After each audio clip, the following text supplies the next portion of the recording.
Good evening and welcome to the next edition of Let's Talk AI from Triplet Hyderabad.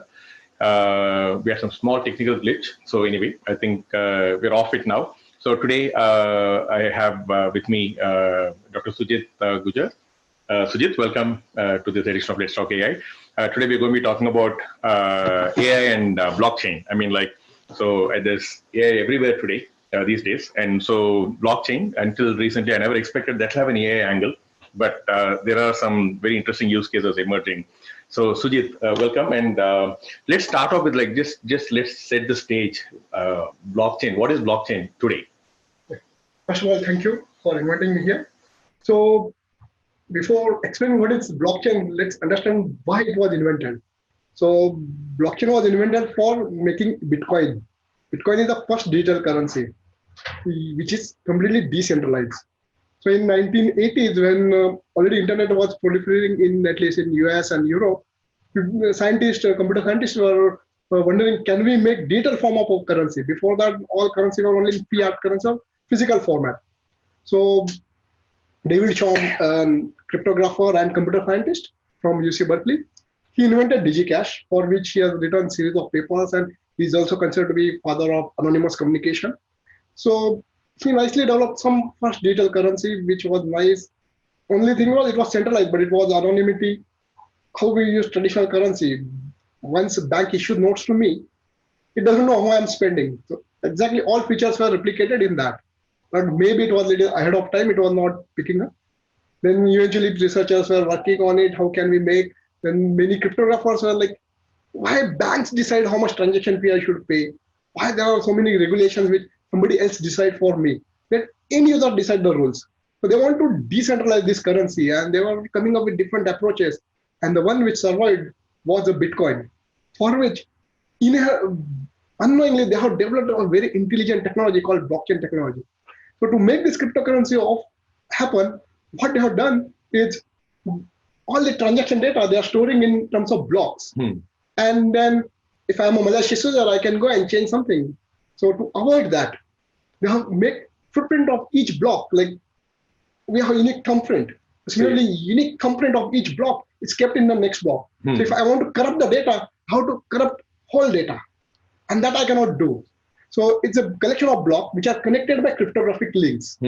And so it becomes a ledger which is immutable. And now all transactions are signed and anybody can verify. So it's become a very trustworthy database. It's immutable, trustworthy, and is already decentralized. That is what the cryptographers were envisioning. So no single one has a control of it. No single one. Yeah. So the beauty of it is like, generally we trust that majority should be honest. We don't know who is honest, who is not honest, but it relies on the simple fact that majority is honest. We trust that, okay, world will be good, majority will be good, few people may be corrupt, but majority are honest. If we assume this fact, now we have nice collection of blocks. So we can treat it as like ledger. It's a distributed. So the immutability comes from the fact that not all of them are corrupt. Yes. Only if all of them are corrupt, only can they go change it. Immutability will not be satisfied if more than 51% node are corrupt. So, but more than 51% means majority are corrupt. And if majority are corrupt, then we are in different world. It's a broken system anyway. Badly broken, yeah. So then nobody will trust that system. So that's the assumption. The more people you have non-corrupt in the network, the more secure and trustworthy it is. Yeah. So if more and more people join, it becomes more and more strengthened because we didn't trust that getting 51% to make hands with me and make system corrupt. It's more difficult. So now blockchain is being used. So in summary, I will say blockchain is like a distributed database. It's immutable, it's secure, but we should use word secure a little bit cautiously because security has many aspects. I will explain it later when I talk about why AI is needed in blockchain. We can say it's like private because in digital world, my anonymity is not real identity, but I can take any identity which I want. And still nobody else can steal my identity. That is the very beauty of cryptography has given to us. So I have anonymous database, it's trustworthy, immutable, transparent. So it's not just it's offering transactions, but we can store anything which has important value, like this property is owned by me or I'm selling it to somebody else. So that has enabled immense applications, like computer scientist, computer engineer, Vitalik realized that Why just use only sending money? This technology, this is a beautiful technology. So I can do a lot more, which has value. So that lead to a smart contract. And when John Disney from Credit Suisse, he was the banking sector started worried if this blockchain threat to us. He was appointed to do study, and he did after study. He said Bitcoin is just one killer application of blockchain. Blockchain is immense application. We should not be worried about Bitcoin, but we should be embrace blockchain. We should embrace blockchain, and it has immense application. And finance is the domain which has very quickly adopted blockchain technology. So now, in a crypto world, there's anonymity. When the larger number of users that are on the network that are kind of signing the transactions, the immutability and the trust comes from that. But when you look at enterprise applications, that number becomes smaller. So how does that same thing translate in enterprise scenarios? So, when blockchain gets used in blockchain technology was developed, now when it was developed for crypto world and which was completely decentralized, so it assumes there are a large number of users.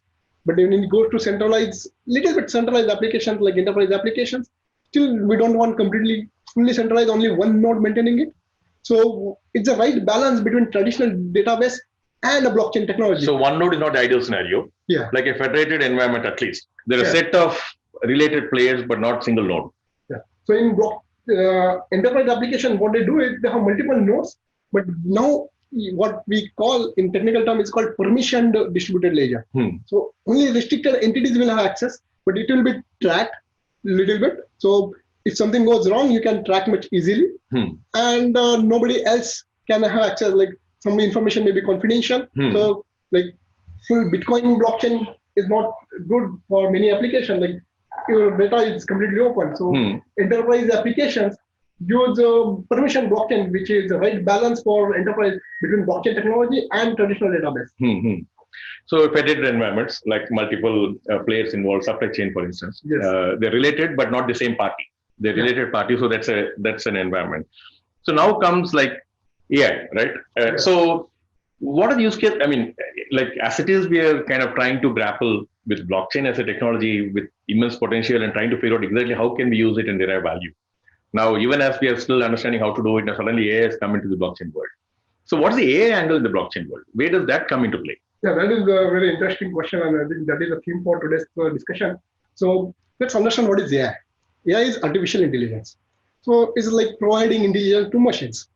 So machines means anything which is our life, and providing intelligence means it can take on its own decision, not just like computation. If we just talk about providing computing power, yes, machines are way faster than humans, but still at some tasks, humans are better than machines.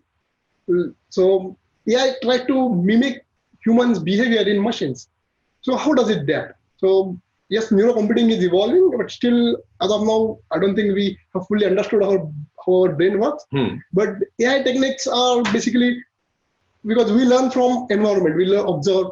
Sometimes our parents teach something, sometimes we observe environment. So something like that is happening in AI. We have like supervised learning, semi-supervised learning, unsupervised learning, reinforcement learning. We learn from observation. So can we feed the data to algorithm? So AI is sort of algorithmic intelligence. So can we feed the data to some algorithm, and can it start making its own decision? So what makes AI successful is availability of data. Why Google, Facebook are having so beautiful AI applications? Because they have immense data and computing power. So data plays a very key role in AI. So now, what is connection between AI and blockchain? So blockchain, many industry people are saying, is like fourth industrial revolution, and how AI and blockchain will merge. I say that AI and blockchain have to marry to, that marriage is inevitable to really build beautiful applications. We need to marry them. So just to get into more details, let me tell you one story. The story is like this. There was some small village, some Indian village where there is a drought situation, no rain, people are worried. So they go to priest in the temple. He says, okay, what will we do on this particular Monday? We will pour milk to this Lord Shiva, and then our worries will be solved. So he said, this is one big tank. On Monday morning, everybody come and pour milk. And on Monday morning, everybody puts in the queue and they pour something and go. When it actually comes for pouring a milk, everybody has put a water. Everybody thinks if I put one mug of water instead of milk, nobody notice. Nobody notices. So instead of that, say if you would have said, okay, why don't you come? I have put a milk here. You take one mug of milk and pour on Shiva. Our money will be solved. Then generally we will see that, yes, everybody goes and does that. So what is the difference between these two situations? So everybody is interested in that benefit we are going to get, but there is a cost involved in that. In first setting, there's a cost. They have to get the milk. They have to get the milk. In second setting, the cost is not minimal, but they don't have to get the milk. They have to just go and pour the milk. So similarly, now suppose I want to build healthcare application. I need to collect the data. And suppose my data is revealed to my insurance company and they know that I am susceptible to some particular disease, they may increase my premium. And for which I'm very much afraid and I don't want to share data. So doing good healthcare analytics, we need a lot of data, but now anonymous. But there is cost, privacy cost there. So if somebody takes care of my privacy cost, then I may be willing to share data because I know that if healthcare analytics tool is built, it is good for the society, good for me. So now that's where blockchain comes into picture. I want to build an AI application, but it's difficult to get healthcare related data from the patients. Now, can we build using AI? So blockchain. So I will share my data over blockchain anonymously. Blockchain will offer me trustworthiness, but security, privacy needed, and we can build AI tools on top of this. So the primary value comes from the anonymity that's built into it inherently. Yes. I don't need to take the data and anonymize. Anonymity is built in inherently, so you can very seamlessly blend blockchain into AI solutions with anonymity preserved. Is that the primary value? For this use case. In general, not just this use case, if you talk about any other AI tools you want to build, if data belongs to me, data is, in future, data is the wealth.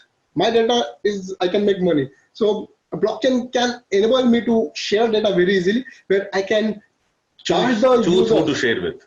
I can choose with whom I can share. I can charge the user for uses. Like if somebody want to build tool, again I want to access my data, I can charge them again. And it could be very easily, seamlessly, smart contract can be written.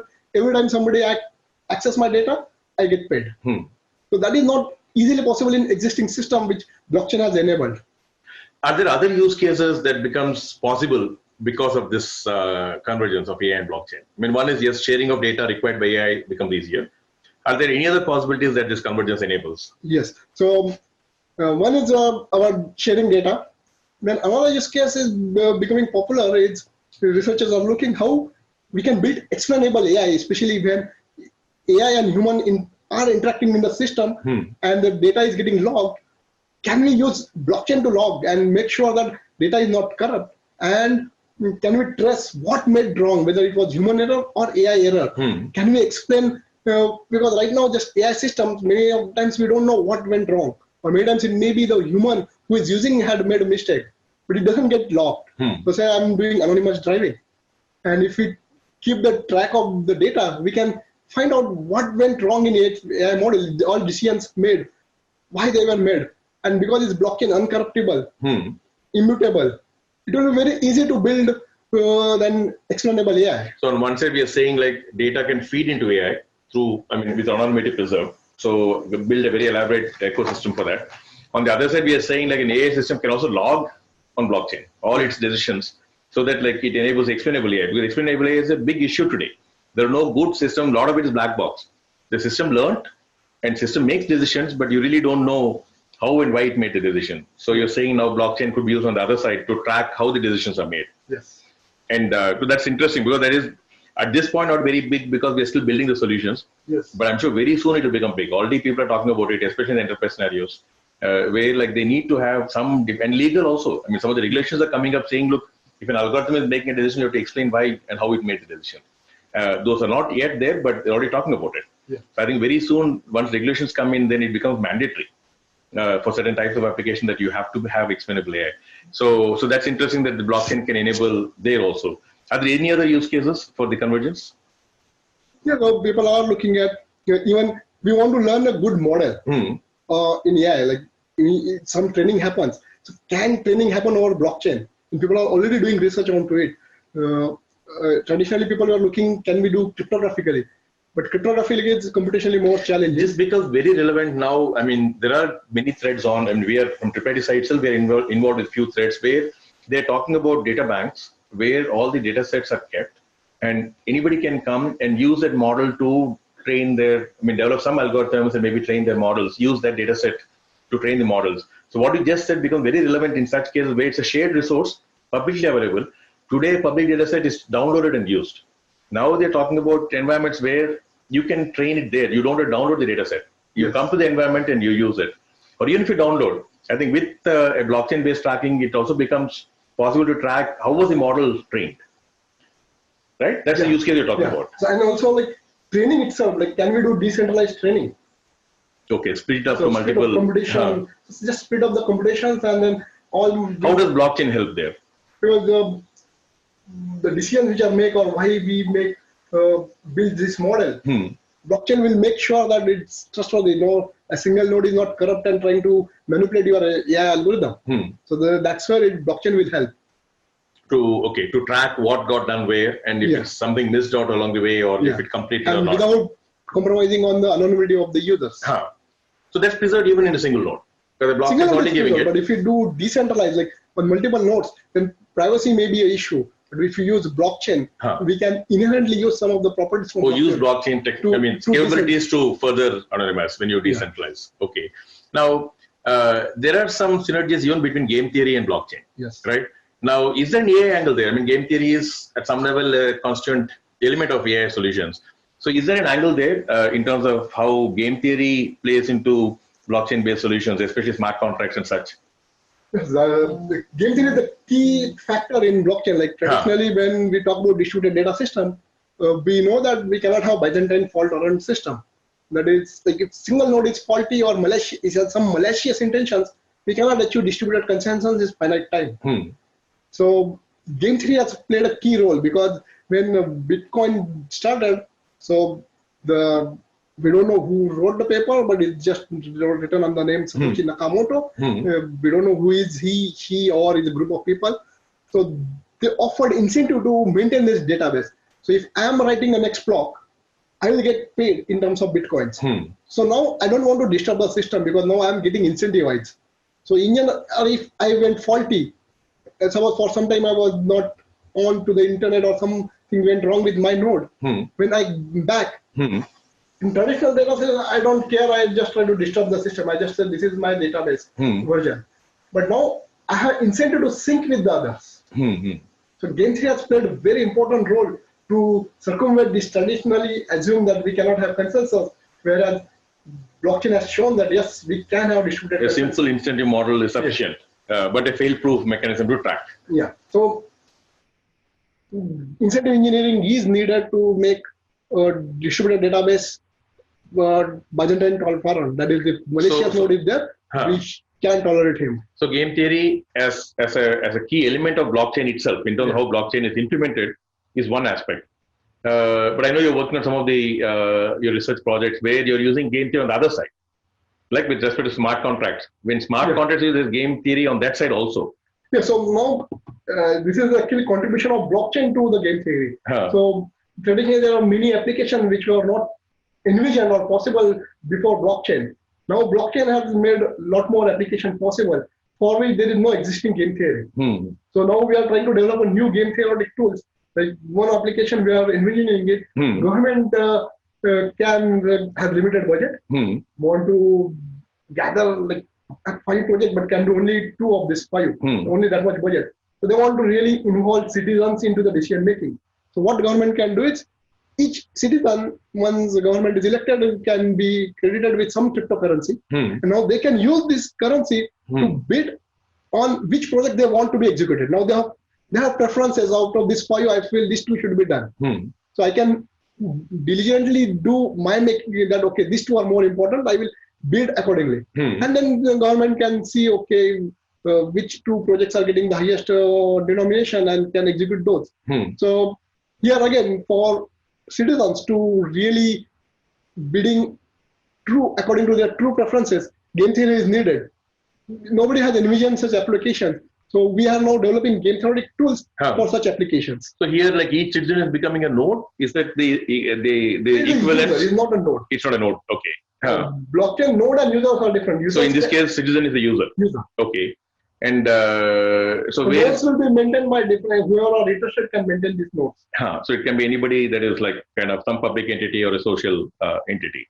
And then the game theory comes in how again exactly in this? So to build such application, this citizen may be strategic and they may try to manipulate which project. So maybe project 1 is more important for everybody except me, and project 2 is very important for me.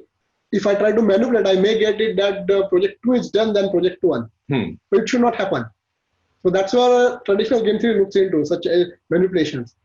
So we have to develop game theory for this. So because of blockchain applications, there is need for developing new game theoretic tools. So it almost becomes like saying like my vote here is the currency. Yes. So I have 1 vote or 5 votes, how many ever depending on, and I can vote for any of the schemes. And that vote is the currency here in effect. That's the equivalence to blockchain. And then, okay. And so one more application could be envisioned, which is not yet in practice, is liquid democracy. Liquid democracy says that in voting, instead of I voting, if I feel somebody else is more capable of making decision or voting, I can transfer my vote, delegate my voting rights to him. But in traditional voting system, it's not easy to delegate that. But with the blockchain, it's much easy to delegate my voting rights using this cryptocurrency, and that person can vote on behalf of me. So liquid democracy is also possible. So now some researchers are looking at what are good liquid democracy based voting mechanisms. Because it was not so practical, so people didn't do much study further. But now again, scientists are looking at it, economists and some computer scientists, what is possible using liquid democracy. So this is use of blockchain, it is also contributing to social transformation that's happening. So blockchain is helping to build better applications and contributing to enabling new research areas in AI. Now, applying the same thing to enterprise scenarios, for instance, like so, if we talk about say some of those bidding processes, right? I mean, like which is like again a place where game theory comes into play, and in supply chain is one use case for blockchain as well. So, are there some equivalences coming up there, like where there can be like some competitive bidding, online bidding that happens, which is similar to like here I'm voting for a cause. I mean, for a spend to the government. Now, are there similar parallels possible in supply chain environment where like the suppliers are bidding for a like an RFP? Yes, so research is happening even how to do auctions or blockchain where everybody's privacy is maintained, their bids are protected.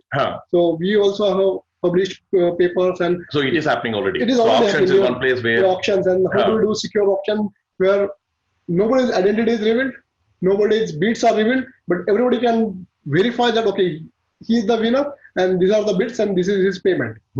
So such things are already happening. So that's already happening. Yes. Okay. And what are some of the challenges, the research challenges? I mean, that brings us to the next set, which is like, what are some of the problems research is looking at globally and also locally in your group? Yeah. So a major research challenge is computing power. Yes. Even blockchain has its own challenge of computing power. Yes. But assuming that is taken care, when you add AI layer on top of this AI layer or game theory layer, it itself has a lot of computing challenges. And like if you want to do say voting for national level, is not at this point like country like India can immediately do that level of computation without blockchain. Like there are cryptographic techniques which can do secure auction, secure voting, but not at this scale. But they cannot be scaled at national level or not even a mayor election. Like 1 million voters. But with blockchain and with smart contract, it's much easy and much scalable. So that's one of the research areas. Looking at how do you, in very, very large scale, like they say, population scale problems. So we're looking at using blockchain at a population scale. So that's one of the areas of research. Okay, another problems? Any other major problem areas that research is looking at? Yeah, so another area looking at it, like I told you, like instead of security, we say blockchain is more of a privacy. Because say I have some nice Godrej lock, 7-layer lock, and I didn't lock it properly. I just lock it and just relied that I have now 7-layer lock I put and I'm going out of station. Somebody can open the door and because just not locked properly. Yeah, not locked properly. I just cannot rely. So cryptography provides me that secure lock, but security comes by using it appropriately. So now so many smart contracts are written already. There are more than 100K smart contracts which are very popularly used. So they may have some bugs, security bugs. How to detect that? So AI can play a very role into it. So that's why I said marriage between AI and blockchain is inevitable. But now manually we cannot verify this contract. So can we automate that process? Can AI detect there are bugs in this smart contract and they should not be used? So people are looking at those aspects. So at some level, AI can be used. You use AI to build blockchain-based solutions, and on others level, like what you're saying, AI is part of the blockchain infrastructure itself. So when we are talking about AI and blockchain, I think there are 3 ways we can use. One is AI for blockchain, one is blockchain for AI, and one is AI and blockchain existing together. Inside blockchain, AI inside blockchain, or AI. Yeah, they are existing together. So AI for blockchain also we'll talk about like suppose we build a social network using some blockchain technology. Now personalized recommendations is much difficult there. So we can build some AI tool which will be locally on my machine and data will be all distributed. And based on my history or how I browse, it can recommend me what should I look at, what are the good posts. The recommender systems can be built over blockchain. So this is like AI will help blockchain technology to be more usable. Because if you just build a social network using blockchain technology, it's very difficult to have personalized recommendation. But now AI can help there. So AI will be useful for blockchain also. Blockchain will be useful for AI. And there are like we want to do produce something here and sell it in US. So there are many multiple parties involved. There will be import duty, export duty at different levels. So maybe the supply chain is there. And there also AI will also play a role. Like suppose we want to automate this process, we scan the invoices. Then a lot of AI techniques are needed. Scan it, digitize it automatically and send it to different people and get everything done, digital signature. A lot of AI techniques will be used and trust can be achieved using the blockchain. And so blockchain for AI coexist together. It's not like AI is complementing blockchain here or blockchain is complementing. Both are complementing each other. So AI for blockchain is where it's AI a blockchain solution. AI is helping. Blockchain for AI is like where the for instance anonymous data. It's the AI solution, but blockchain is helping. And AI inside blockchain or AI blockchain coexisting is the security. When you said like, okay, can I detect some malicious contracts? Yeah, that is AI is used. That's what. So AI is used inside blockchain itself as part of the whole blockchain mechanism. But how would such contracts happen? I mean, if we say blockchain is a very trustable technology, how can a malicious contract get in? Blockchain is trustable means whatever is written. So I written a smart contract. So nobody else can claim that he has written it. The execution will be trustworthy, but then if I have written a malicious contract or if by mistake I introduce a bug into it, other nodes are not validating whether there are bugs or no. So the only authenticity is validated. Authenticity of the data and authenticity of this contract getting executed as it should get executed. But not the content is but not. But the contract is having some flaws, that will not be detected by a blockchain. And that's where AI will help. Okay, so you're taking it a step inside. So the data itself in contract not validated by blockchain. So that's where you're saying AI could come in. And look at the contents of the contract and validate if there's any possible bugs or misuse of like a DAO attack happened on Ethereum. So there was some bug in some of the smart contracts because of which somebody could steal a lot of Ethers. So there was some bug in that smart contract. So such bugs, AI tools will help in detecting such bugs. And people are already doing some research along this line.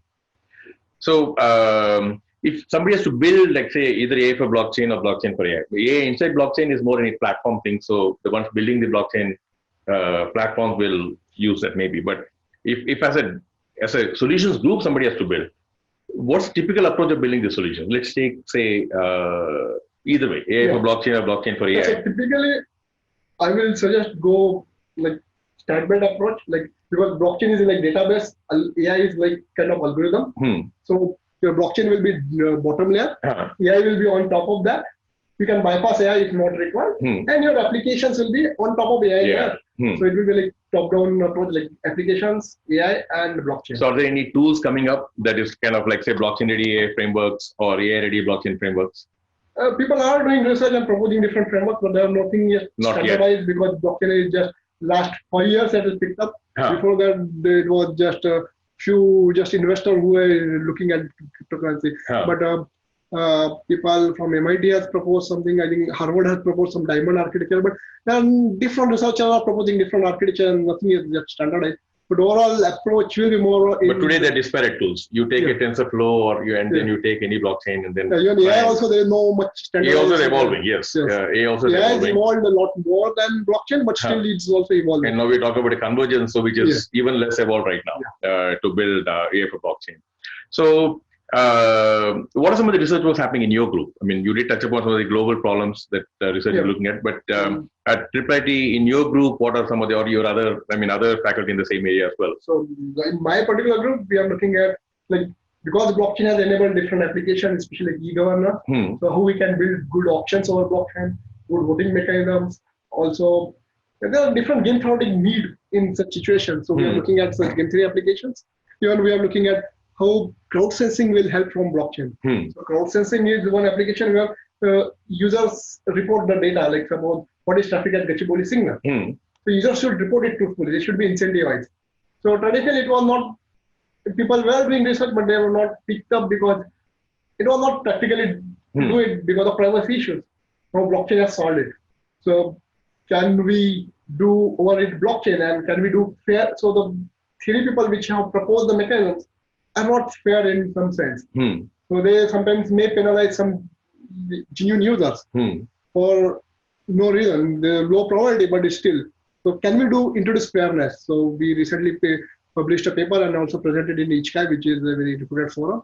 So we call it fair reward mechanism. And so we are looking at the improvement over it. So such mechanisms are possible, crowdsourcing or crowdsourcing. So how do we incentivize agents? So a lot more game theory is needed. So we are looking at that.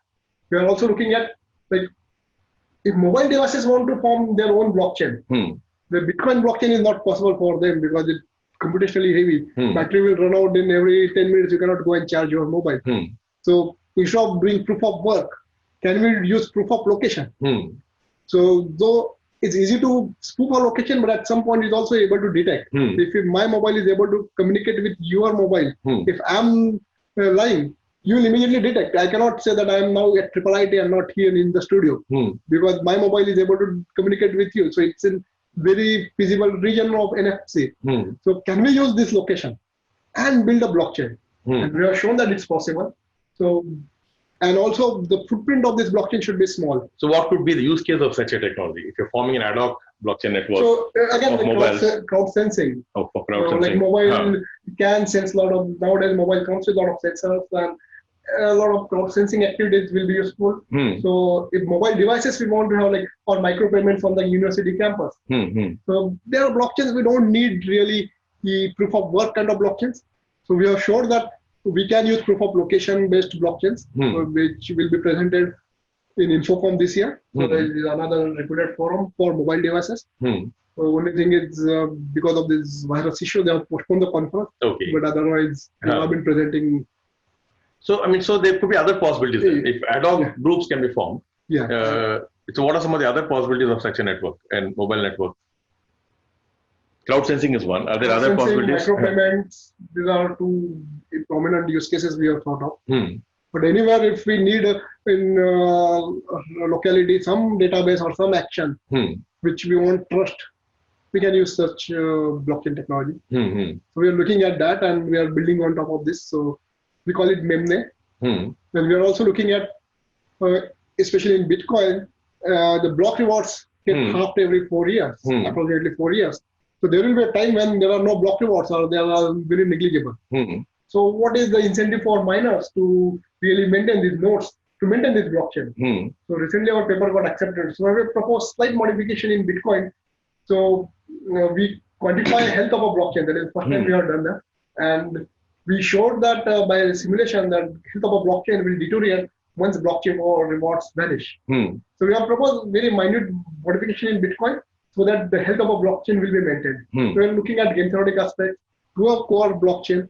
We're also looking at can we build proof of stake based blockchains, because proof of work is not scalable. And also computing intensive, and we are wasting too much computing energy. Like it is believed that right now we are using 8,000 megawatt hour electricity, megawatt of power every second to maintain the Bitcoin network. And this is just Bitcoin, Ether, and other cryptocurrencies coming up. So proof of work is not sustainable in long run. For all, if everybody wants to have a lot of blockchain technologies and everybody uses proof of work, we will be wasting too much electricity which can be used. So instead of that, can we build proof of stake? But proof of stake is today more for private networks, right? No. How does it apply to public, like say cryptocurrency networks? It is there. So like there is one algorand proposed by MIT researchers. Then there is Ouroboros from the university, I think New York University or Cornell. And so we have proposed one more, but it's under review. So we are basically built on top of Ouroboros. Ouroboros has some security issues. So to fix them, we have to compromise on the performance. So now we are getting good performance and overcome the security issues. So we are looking at fundamental aspects of blockchain. We are looking at applications of blockchain, where we are building game theoretic tools in my group. And there are other faculties which are looking at can we do privacy preserving machine learning or privacy preserving AI over this blockchain. So that is what will really enable AI to get more data. Right? So modify the algorithm or training mechanisms to inherently use blockchain. Or your data is distributed. How do you build a machine learning model without compromising on the privacy? So there are other researchers in the group in the lab looking at it. Then some researchers are looking at some security aspects, protocol level aspects. And even some researchers in IIIT are looking at what if tomorrow quantum cryptography comes into picture. Quantum computers are there. Our traditional cryptography will not work. So we need quantum cryptography. So can we build blockchain technology using quantum cryptography? So instead of calling Bitcoin, can we call it Q-Bitcoin? So researchers are looking at that aspect, although that is futuristic. But we should be ready with quantum computer is ready. There we should have quantum blockchain. So researchers are looking at such exciting opportunities as well. So where do you see, I mean, like, if you had to just, like you said, quantum is some years away, right? We don't know, 5 years, 10 years, it's not very clear yet. Because right now, most of it is on simulated environments and real quantum machines are not yet there. Maybe very few experimental machines in some places, but so that itself is maybe some years away, we don't know how many years. But on top of it, yes, you said like Q-Bitcoin and some possibilities exist. But what do you see, like, based on work happening today? Some interesting possibilities, like say in 5 years time. So, especially the convergence of like Bitcoin and AI or game theory. AI, game theory, and blockchain will come together. Like any business person, enterprise looks for like what is the value they are providing, user experience or value they are providing to their customer. And blockchain will give on top of that trustworthy and transparency. So they will come together and they have to go together. So not just they are going to enrich the experience of the user or their customers, but they are going to give transparency and more trust on their systems to their users. So blockchain and AI will merge together. I mean, it will be a phenomenal thing. Fintech technologies, medical domain especially, because medical domain is where the users are most worried about sharing data. In UK, there is a medical chain they have developed. Some hospitals are already using to share data. They're assuring the user that your data will not be misused or your privacy will not be leaked. But hospitals can do analytics on top of that. So such things will become more popular. I think that's probably the biggest disruption possible. I mean, as I see it, like, I mean, if by medical data especially, or even financial data or other data, when currency is one form of private, where you want to preserve who currently has it. But I think same thing with medical. Just in medical data, I'm the perpetual owner. Regardless of who uses it, I'm always, the ownership is not transferred. Now, so it's interesting that like data has its own life. So my records, I can choose who to give it to. The platform can choose to give it with anonymity preserved. So that's definitely one very interesting possibility where like today, If you look at AI solutions, data has to be got, data sets have to be compiled before you can even kind of develop the models or train the models. Now we are saying like data can be anywhere and anybody can choose to permit its use. And then you develop your models on whoever is giving the data for you to use. Yeah. So I think that's very interesting to say data getting decentralized and algorithm centralized. Today, like data is centralized and algorithm transfer the data. Yeah. Though that's very interesting, but anything. Algorithms will get decentralized. So they have to get decentralized now. If you're saying that data can be anywhere. There is like EOS blockchain is coming up where even you can have decentralized computation. So you don't know which node is doing computation part for you, but you can only trust that this is a blockchain-based execution happening. So they are not using just decentralization to create a data, but decentralization here to compute.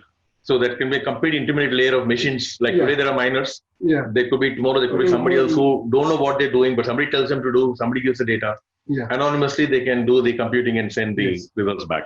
So it's a very interesting possibility. I think it becomes one like just like we have created a Bitcoin currency network, which is highly trustable and like can deliver the value that's expected out of a currency system. But from what you're saying, we could hopefully see a system in the near future where the data is decentralized and data resides with the owner and data can be made available. And then also computing becomes decentralized. So where a system where it uses this data, I can now say, okay, like I want this thing done. So run in 10 nodes, 100 nodes, 1,000 nodes somewhere. Yeah. I don't know where they're running. The system provides a mechanism for me to choose where to run it. It runs and I can choose what data to, or somebody can choose to give me the data to run it. That's very interesting. Very interesting possibility. Anything else you see happening from the current research? Auctions is one that you mentioned. So that looks like a corporate in an enterprise environment, right? Especially extended enterprise environment where today blockchain is being used, where they set up related enterprises independent, but they're related like in a typical supply chain environment or a manufacturing, especially manufacturing supply chain. So there, do you see any interesting new models coming up, especially around auctions, which is a big thing for procurement? Absolutely.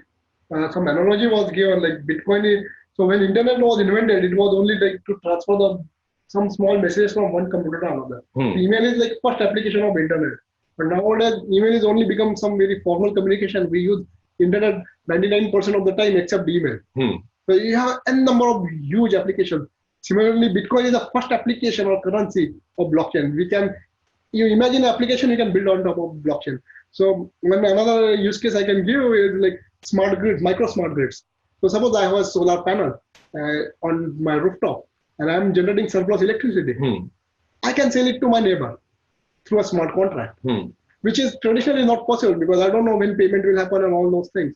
But with smart contract, these micro smart grids are enabled, and already some Austrian startups are there who are using blockchain technology for these micro payments and ensuring that such smart grids are possible. So people are looking at such use cases. Another use case, which is also becoming popular, already some universities have started, is like the fake degree certificate is a big challenge. So can we use blockchain to issue the certificates? So people are looking at it.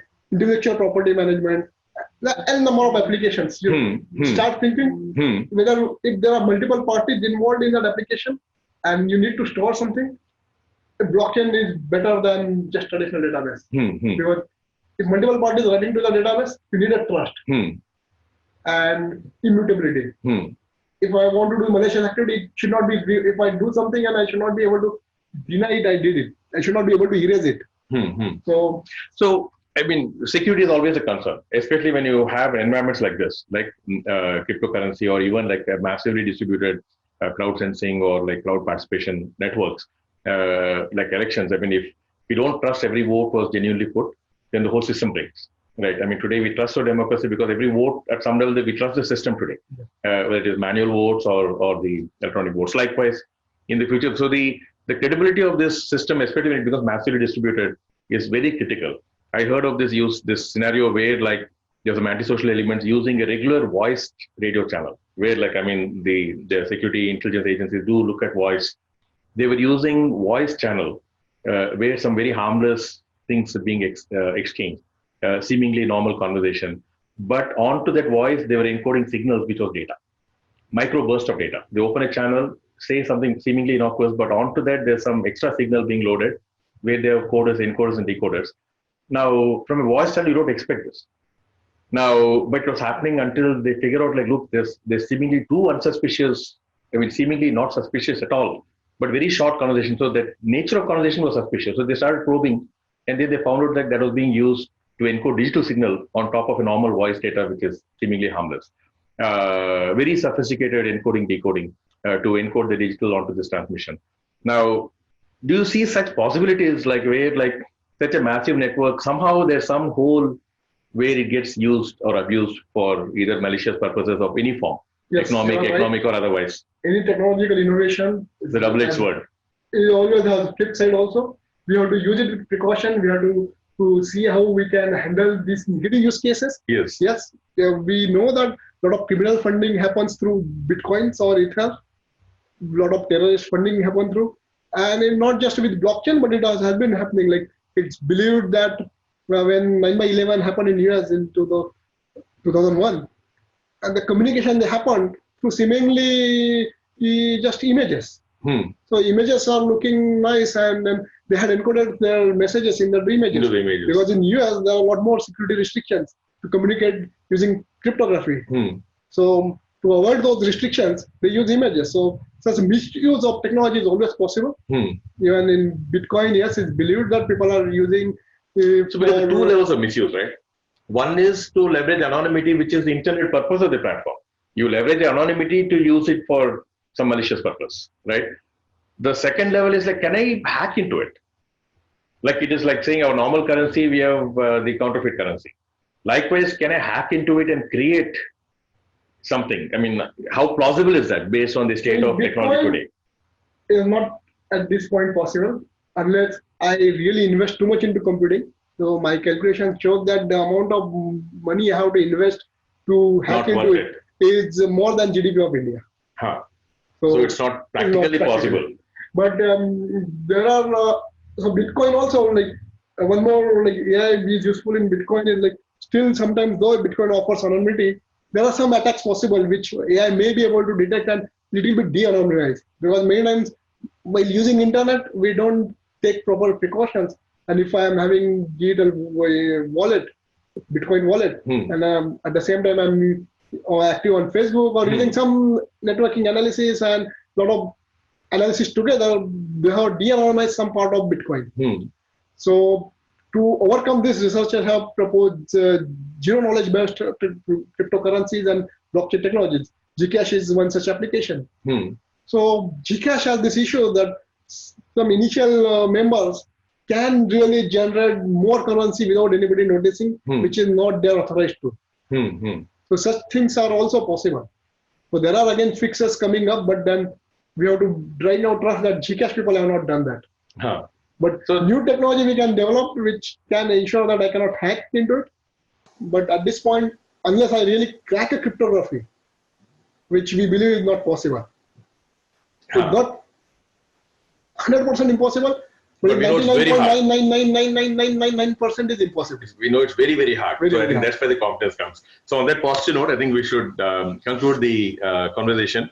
So I think it does hold promise. Blockchain itself holds promise, and the convergence of blockchain and AI and game theory, I think, holds some interesting solution possibilities. We'll watch the space and see what comes up in the coming years. So Sujit, thank you so much for taking the time. And this is Ramesh Loganathan from Tripartite signing off. Thank you. Thank you.